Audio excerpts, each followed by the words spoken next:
Hi friends, welcome back to my channel Maha garden. இன்றைக்கி நம்ம பார்க்க போகிறது வெள்ளை கத்திரிக்காய் செடி. இது மழையில் ஓவராக மழை பெஞ்சதுனால இலைகள் எல்லாம் பழுத்து போய் செடியே ஒரு மாதிரி வளர்ச்சி இல்லாமல் ஆகிட்டு, இப்போ பழுத்த இலைகள்லாம் பிச்சு போட்ட பிறகு கொஞ்சம் மழை நின்றுருக்கிறதுனால ஓரளவுக்கு தழுத்து இப்போ காய் பிடிக்குது. திருப்பியும் எல்லா பிரான்ச்சஸ்லேயும் பூக்கள் பூக்க ஆரம்பிச்சிருக்கு. 2 செடியிலையுமே ஓரளவுக்கு தளிர்கள் பூக்கள் பூத்துருக்கு, காயும் வைக்க ஆரம்பிச்சிருக்கு. மழை ஓவராக பெஞ்சாலும் செடிகளுக்கு இதாக இல்லை, ஃப்ரெஷ்ஷாக இல்லை, அந்த மாதிரி வாடி போன மாதிரி ஆயிடுது. அந்த தண்டு வேர் அழுகல் நோய் வந்துடும்னு நினைக்கிறேன், ஓவராக மழை பெஞ்சிக்கிட்டே இருந்துச்சுன்னா. அதனால் இப்போ கொஞ்சம் ஓரளவுக்கு ஃப்ரெஷ் ஆகிட்டு, தண்ணி கொஞ்சம் அளவாக தான், இப்போ கம்மியாக குறைச்சி தான் ஊற்றிக்கிட்ருக்கேன். உரங்கள் சும்மா தயிர், புளிச்ச மோர், அதான் 2 ஒன்று தான், புளிச்ச மாவு எல்லாமே கொடுத்துட்ருக்கேன். இப்போ மழை நின்றதுனால கொஞ்சம் உரங்கள் கொடுத்துட்ருக்கேன். வாழைப்பழ தோல் அரைச்சி அதை ஒரு உரமாக கொடுத்துட்ருக்கேன்.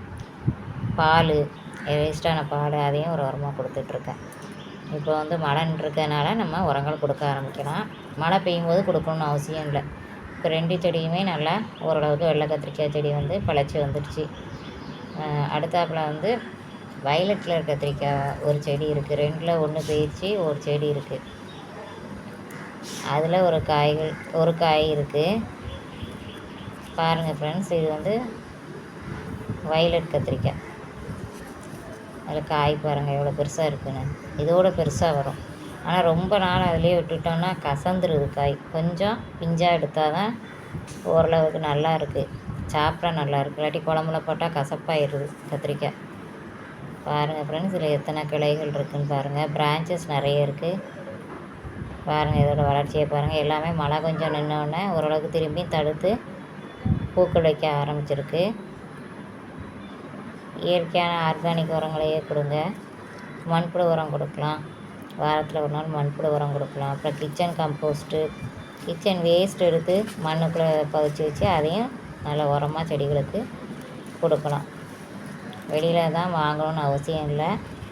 வீட்டில் இருக்கிற பொருட்களை வச்சு, காய்கறி கழிவுகளை வச்சு நம்ம உரமாக செடிகளுக்கு கொடுக்கலாம். நல்ல பச்சை தன்மையோடு நல்லா செழிப்பாக இருக்குது பாருங்கள். ஒவ்வொரு பிரான்ச்சஸுமே நிறைய பூக்கள் வைக்க ஆரம்பிச்சிருக்கு. பார்ப்போம் இதில் எவ்வளோ அறுவடை கிடைக்குதுன்ட்டு பார்ப்போம். ஆனால் 1, 2 தான் காய்க்குது. இது வச்சு 4 வருஷம் ஆகிட்டு, 1 வருஷம் 1.5 வருஷம் ஆயிடுச்சு. இதை எடுத்துகிட்டு இனிமேல் வேறு செடி தான் வைக்கணும். ஓகே ஃப்ரெண்ட்ஸ், இந்த வீடியோ பிடிச்சிருந்தா லைக் பண்ணுங்கள், ஷேர் பண்ணுங்கள், கமெண்ட் பண்ணுங்கள். என்னோடய சேனலை மறக்காமல் சப்ஸ்கிரைப் பண்ணி பாருங்கள். Okay, thank you.